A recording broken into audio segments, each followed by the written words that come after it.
Hey guys, Ray from LoveYourRV.com. So recently our water heater's been acting up. This is a Suburban SW6DE, which stands for direct ignition and also electric. So it runs on the normal gas mode, propane, but it also has an electric element in it. Behind this black cap down here is where it lives. And the other day Anne reported after she was washing her hair and had a long shower that she ran out of hot water. So she's like, there's a problem with the water tank.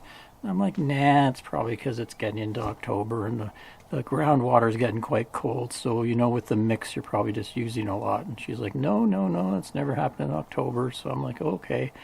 And then, of course, I started doing dishes the next few days, and I noticed every once in a while the water was not very hot. It was maybe around 100 degrees, just barely, really warm.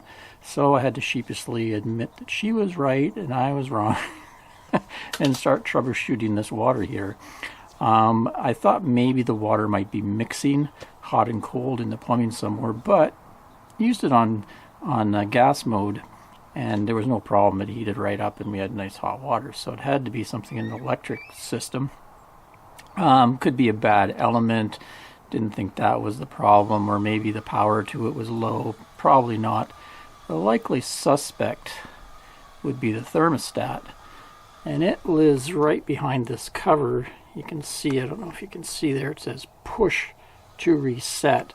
So there's a couple breakers, relay breakers back here.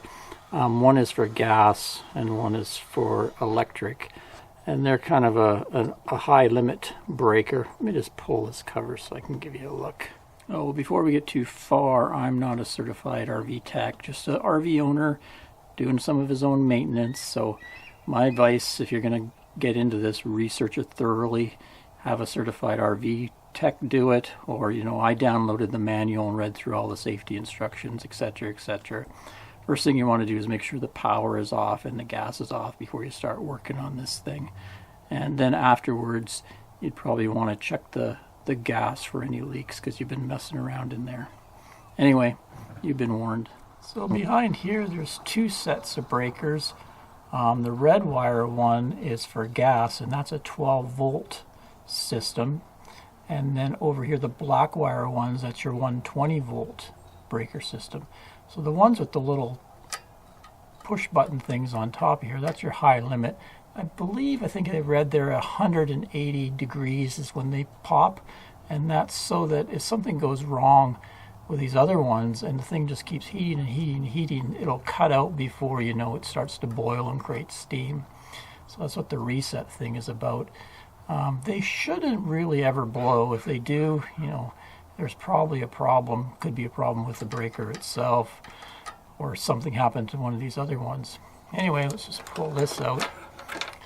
So the other one here is set to, it's normally closed, and it opens up when you hit 130 Fahrenheit. So the thing heats, and then that little switch there opens up and cuts the power. And then when the temperature drops below 130, it'll kick back on and energize the element again, so we'll get water. Same deal on this side. So I did a test and I had it heating, and it got to around 100 or 105 degrees, and then this thing was actually cutting out. And I could take something and just tap on it, and I could get it to cut in and out and in and out. So this little switch here, thermostat switch, is defective. So I looked on the manual for the part number. It was 232306, and was able to get one. Ran about $15 or so Canadian. I had to pay about $10 shipping, so not really that expensive, under 20 bucks American for sure. And I'm going to install it, and we're going to see if that's going to work out. Just installs with a nut there and two wires to put on, so very easy to install. This one even came with a little plastic bit there. I read sometimes they don't come with that, so you might want to hang on to your old one if you're doing this project. Okay, back in place. Just give it a quick test here. We got 114 there, and on the other side of the switches 114. So we've got power going through both of those now.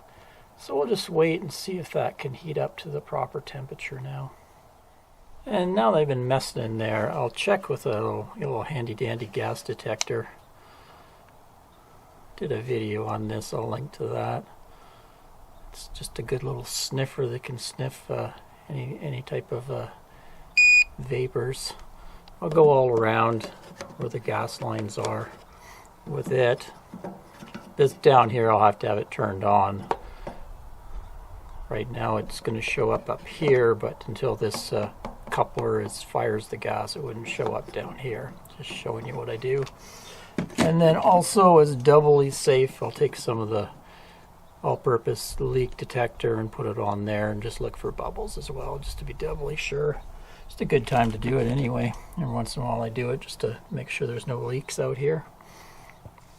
Another problem that happens quite often to these Suburbans, I've had to change it once before, is the actual electric switch. You can see it's hidden down there. It's an on-off switch. I guess they stick it outside so people don't accidentally turn them on when they're in RV lots or winterize, because if you don't have any water in your tank, it'll blow the element instantly. But being out here, it's sort of exposed to the weather, so sometimes they fail and they can get flaky. A lot of people actually buy an RV and they think it'll only work on gas, and they don't even know about this switch, and the salesman doesn't tell them. I've had people on YouTube go, "Oh my God, I didn't even know I had an electric water heater." So if that's the case, there you go. So while I'm waiting for it to heat, I thought we can open this apart and kind of see what went on in there. I can see quite a bit of black. See if I can zoom in there. I don't know if you can see that, but there's quite a bit of burnt carbon there where the switch failed. It's kind of like a little spring arrangement, probably some type of bimetal. When it heats up, it springs apart. But yeah, you can see that's definitely a dud. Some major arcing went on in there. So I think I'm going to be good. Also, when looking around on Amazon and that, I found there was some 120 volt 140 Fahrenheit switches you could put in, but I thought I'd stick to the 130. Don't really want to be scalding my wife. That would be a bad day for me. So I'll stick to what's been working the last 10 years. Okay, and here's the test. Water heater ran its cycle, and 134.